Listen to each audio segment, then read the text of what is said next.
Hi, I'm Emma, and today we are going to be talking about Task 1 of the writing module for the IELTS. So again, this is Task 1 for the writing module of the IELTS. So a lot of you may not know what happens in the writing section of the IELTS. So it's in two parts. The first part is going to be something about maybe a graph, a diagram, something to do with having to write a report to describe what you see visually. The second part is an essay. So we're going to be talking about the first part today. Okay, so the first thing to know is that you're going to have about 20 minutes to do task 1. So this is not a lot of time, and it's going to be very important for you to practice this before you actually go into the IELTS. For task 1, you have to write about 150 words describing either a graph, a chart, a table, a diagram, or a flow chart. You will be marked on 4 different things in this task. So this is something to keep in mind. You're going to be marked on your usage of vocabulary, if you use vocabulary correctly, and if you use a lot of different vocabulary. You're going to be marked on grammar.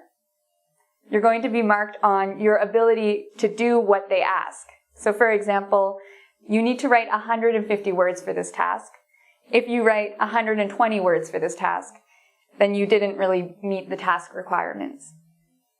And finally, you're going to be marked on coherence. So do you have in your answer an introduction and a conclusion? Do you use words like first of all, secondly, in conclusion? So again, there are 4 different things you're going to be marked on: vocabulary, grammar, coherence, and your ability to do what is asked of you. So your ability to meet the task requirements. Okay, so let's get started. So this specific lesson is going to focus a lot on vocabulary. What sorts of words can you use in this task that will help you to get the top mark you can? Alright, so let's get started. So like I said before, in this task you're going to have to describe what you see. This may be a bar chart or a bar graph. So this is what is known as a bar graph.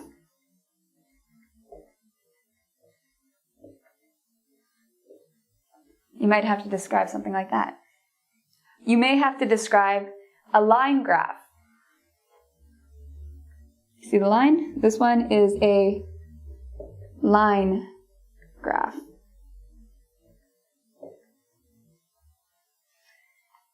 This one that looks like a pizza, this is called a pie chart. So another thing that you might see on task 1 is a pie chart.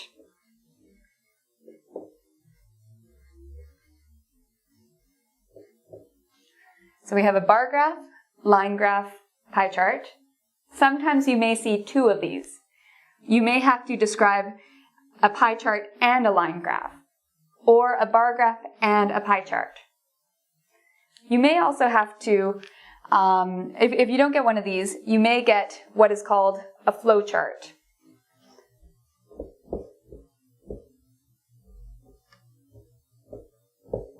So a flow chart shows how something is organized. So usually it shows different steps. So this might be step 1, this might be step 2, step 3. So it's a way to show a process and to organize information. So you might get something like this, which is a flow chart, or you may get a table. So this is just an example of a table. And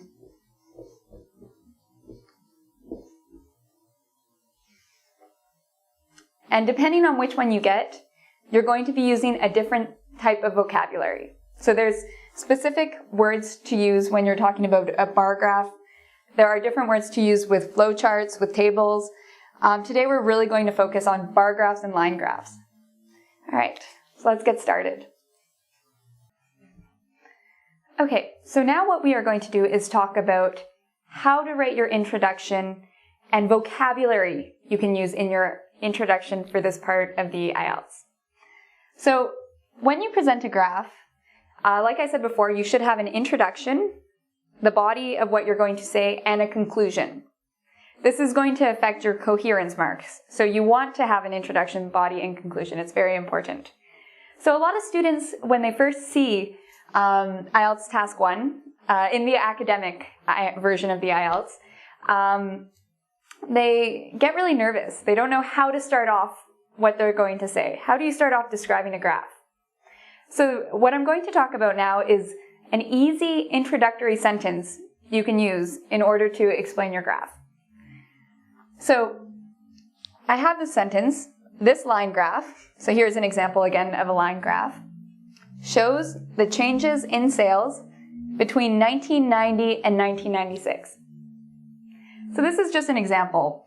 Now if I got a bar graph, just change this word, this bar graph. I could also say this pie chart. This table, this flow chart. So whatever image you get, you can use this plus the type of chart it is, or the type of figure it is, if it's a table, if it's a flow chart, if it's a diagram. So this diagram, this pie chart, this bar graph. This is almost like a mathematical formula. Just imagine this plus this plus this plus this equals your introduction. Your first sentence in your introduction. So this bar graph, and now we have a verb. So shows is good. What else could you use? Well, you could use represents. This pie chart represents.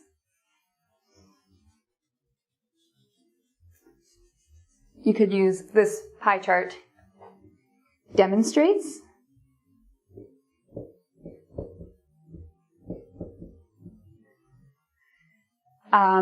This bar graph illustrates.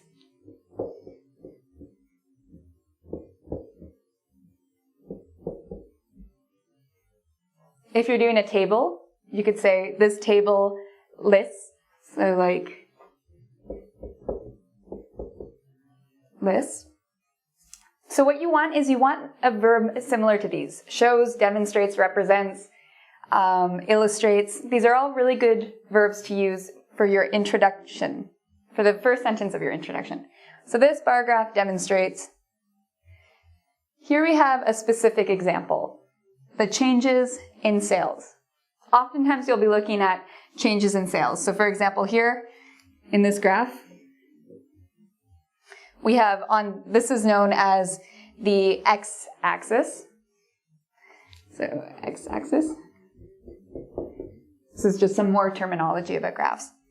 So on our x-axis, we see years. 1990, 1994, 1996. So we're talking about time. You may not see something like this, but there's a good chance you might get a graph that shows time on your x-axis. This is known as the y-axis. So y. Oops. And in this example, on the y-axis is sales in millions of dollars. So we have 300 million, 200 million, 100 million. You may get something completely different than this. This is just an example. So in here, so this, and again, this is a line graph, demonstrates the changes in sales. So if you get a different type of graph, in this section, you just write what it is. So you write the topic you're talking about. This pie graph demonstrates the differences between men and women in terms of further education. Just an example. So whatever your topic is, or incidence of disease in some land. That's another example. So it might be an incidence, prevalence. So whatever your topic is, you write here. So this graph demonstrates blank. And in the last section, you should write sort of the date. whatever they're showing. So if you're looking at years, which is a good chance you will be, here you could say between 1990 and 1996. If this was different, maybe if we were looking at 2000 to 2010, you could say this bar graph demonstrates incidence of whatever over a 10-year period.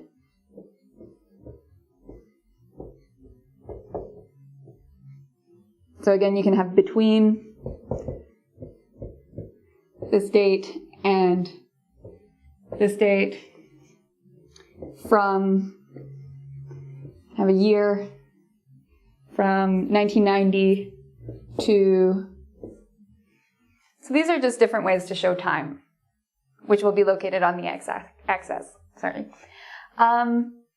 Okay, so again, what you want to include in your introduction is first, the type of graph it is. Is it a pie chart, a bar graph? You want a verb, such as demonstrates, shows. You want to say what the topic you're looking at is. And you want to talk about the dates. What are you looking at exactly? 2000 to 2010. So this is how you should start off your introductory sentence. Okay, so we've talked a little bit about what your first sentence for this task can be. There are other ways to do it, but the way I showed you is a great formula that's easy to remember and that will really help you with vocabulary marks and coherence.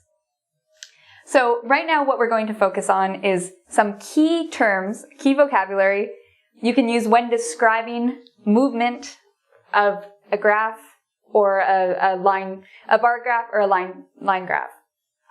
Okay, so let's get started. So usually when we look at graphs, there are three different patterns we might see. Three different trends. We may see an upward trend where it goes up. We may see a downward trend, or we may see it remaining stable. So you may see multiple trends on a graph. So for example, a graph might have an upward trend reach a peak, and then downward trend. Or maybe it's a downward trend first, it goes up a bit, and then it becomes stable. So how do we talk about describing movement? What are some keywords we can use? So when we're talking about upward trend, some of the words we can use, I'll talk about verbs first. We can use increase. So we could call this an increase. We can say it went up. We can say it climbed. It jumped.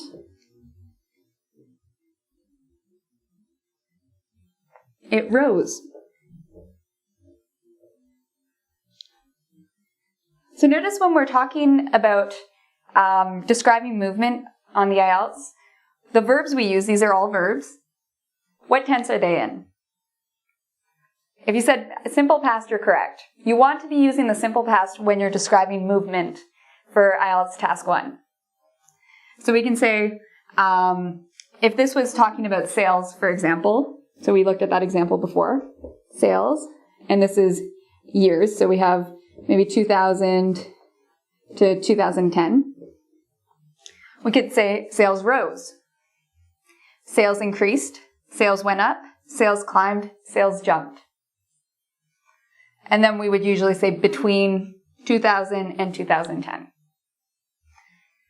So this is talking about the verbs, but we can also turn this into nouns. So rise, the noun form of rose is a rise. So for example, there was a rise in 2000.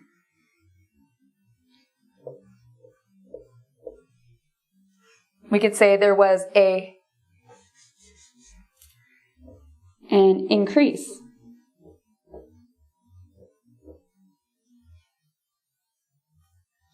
So this is one way to do it. So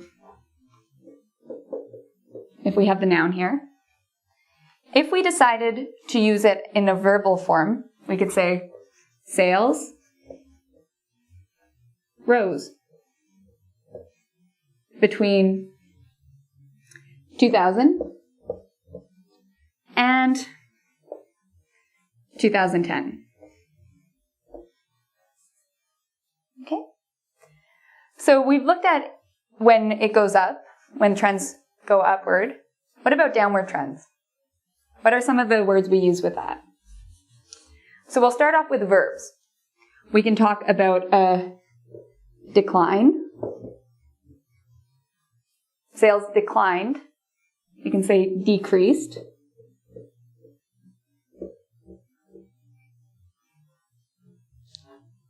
And again, simple past. We can say went down.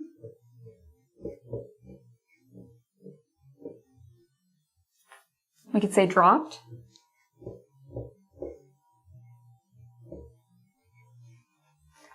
We could say plummeted if it's a very steep drop.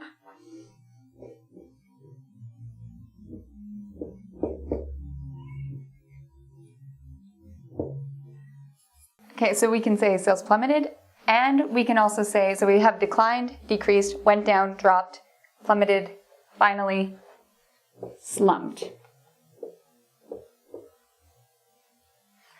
So these are all ways to say it went, notice the arrow, down. So again, these are all verbs, so we could write it here.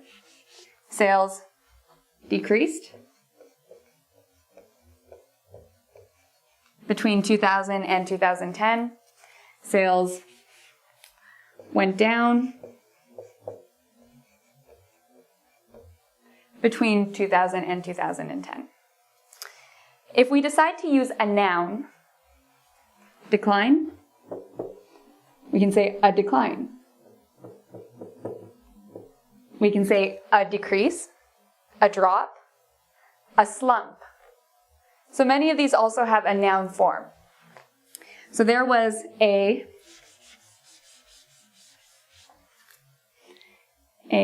decline, say a decrease, a slump. And so when it's important to note that, so here is when we're using the noun, here is when we're using the verb. When we use the noun, remember it's there was a decrease, a rise, whatever. In here we can actually write the topic in sales, or whatever your topic is, between, and then we have the date.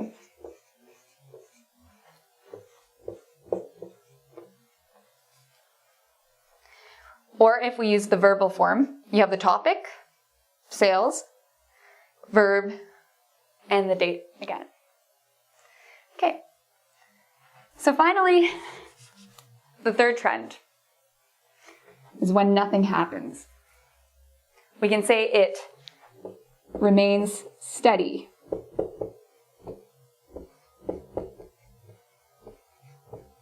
You can also say it remains stable.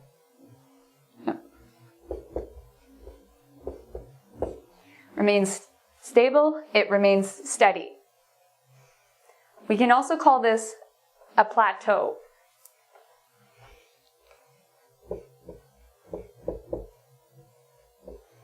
Plateau. Okay. So there was, sales remained steady between 2000 and 2010. Sales remained stable.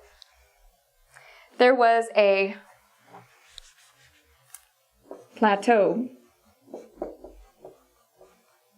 in sales between 2000 and 2010.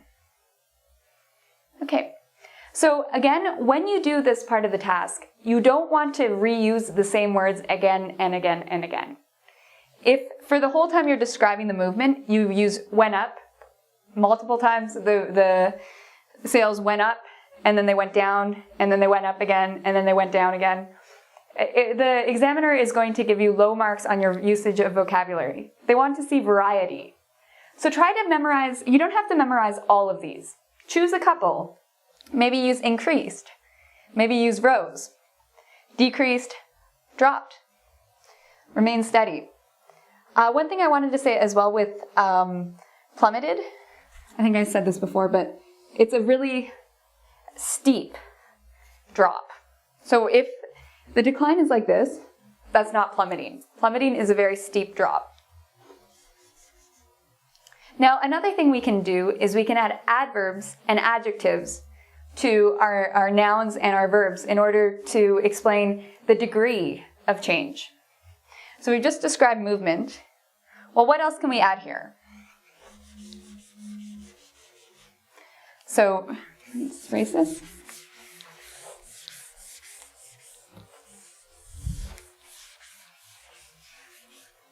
So we can add words like significant.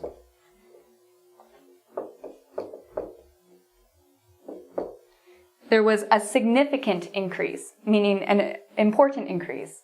It's quite a big increase. We could say there was a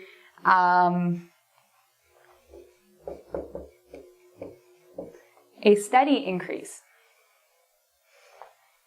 We could say there was a dramatic.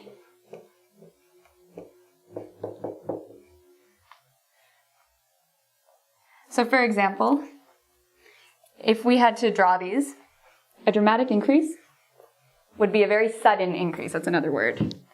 Sudden. We could say a steady increase, which is not so dramatic. We could say a significant, which is more than steady, less than dramatic. So maybe something like this. So significant, steady, sudden, dramatic, these are all adjectives. So where would I put it here? There was a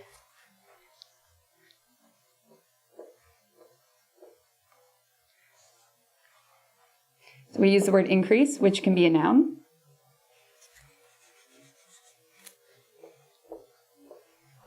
There was a sudden increase. There was a dramatic increase. There was a significant increase. We could also use these with the words decrease. There was a sudden decrease. There was a steady decline. There was a dramatic drop. Although that one, a drop usually is dramatic. So it's better to use it with decline, decrease. So increase. So something like this will help your mark if you're using both adjectives to describe what type of increase along with nouns. Similarly, we can turn all of these into adverbs. Significant is an adjective. If we want to describe it as a verb, we can say significantly. Steadily. Dramatically. Suddenly. Sales, we're talking about an increase. Sales increased or went up. Any of those verbs we learned earlier. Increased dramatically.